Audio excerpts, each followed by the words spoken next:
समारोह में मानू मेघवाड़ में औरत कत्ल वाक़े खिलाफ मेघवाड़ बिरादरी जो एहतजाज। समारोह लॻो ॻोठ गुलाम मोहम्मद जे जोरासर यूसी जे ॻोठ मानू मेघवाड़ में पुठियुनि जे फसल मां मथे ते धक लॻल ऐं घुटा ॾिनल हालत में औरत शर्म थी तुलसी मेघवाड़ जे लाश जी बरामद थियण बैदि मेघवाड़ बिरादरी पारां जवाबदारनि जी गिरफ़्तारी लाइ तॾे ते एहतजाजी मुज़ाहिरो कयो वियो। एहतजाज में शिरकत कंदड़नि इल्ज़ाम हयो त फ़ौती औरत खे ज़्यादती सां मारियो वियो ऐं वाक़े में मुलविस जवाबदार अञा ताईं गिरफ़्तार न आहिनि थिया।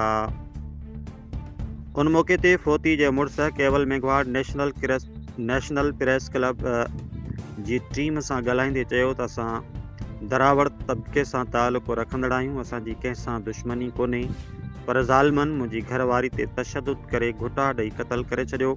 मुंहिंजी ज़िंदगी जो वॾो ज़ुल्म थियो आहे। हुन वधीक ॿुधायो त वाक़े बाबति कोट गुलाम मोहम्मद थाणे ते एनसी दाख़िल कराई वई आहे, पर अञा ताईं केस में का बि अॻु भराई न थी आहे। केवल मेघवाड़ आला इख़्तियारनि खां मुतालबो कयो त खेसि इंसाफ़ फ़राहम कयो वञे ऐं जवाबदारनि खे फौरी तौरु गिरफ़्तार कयो वञे। रिपोर्ट करे रहियो आहे डॉक्टर एमलाल वाघाणी।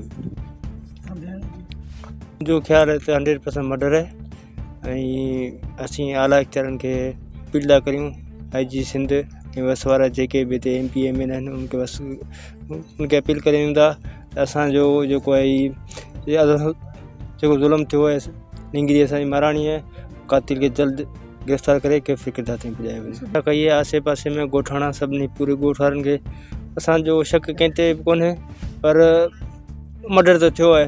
इंक्वायरी थींदी, शफ़ाजन थी इंक्वायरी ऐं कातिल गिरफ़्तार कया वञनि। ते बि शक कोन्हे।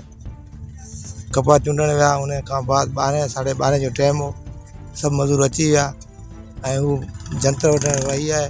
उन खां बाद छोकिरो वियो आहे वठणु, सॾु करे अची वियो पर कोन मिली। उन खां बाद वरी हितां ॻोठ वारा विया आहिनि, ॻोल्हे हथु कई आहे। उते ॾिठो आहे त मथे में धकु लॻल आहे, फांसी खाधल हुई ऐं दवा हारल हुई।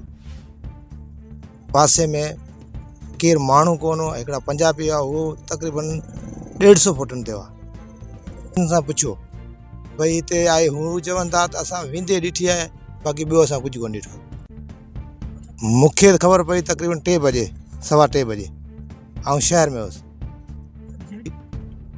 त घणी बेहोश कोन हुई, होश में हुई, पर वेंदे वेंदे जॾहिं मूं वटि पहुती आहे तक़रीबन 2:45 बजे सिम नाले ते, तॾहिं होश में कोन हुई। घर वारनि खां पुछियो, सभिनी खां पुछियो आहे त हू चवनि था त असां कोन पुछियो आहे। मुंहिंजी चवां थो त आउं जिते बि सॾु करियां मूंसां गॾु रहनि ऐं मुस्लिम भाउरनि खे बि इहो ई चवंदुसि त मुंहिंजे सॾ ते अचनि ऐं मुंहिंजो इहो जेको थियो कातिलनि जो हमिलो उहो मूंखे चोरज़ार करे ॾियो। शक न आहे, जंहिंसीं अखियुनि त नथा ॾिसूं उन खे कीअं करे सघंदा। अगरि इंक्वायरी करे वई आहे त करे वई आहे, शाम जो वञा या सुबुह जो सवेर FIR कटाईंदुसि।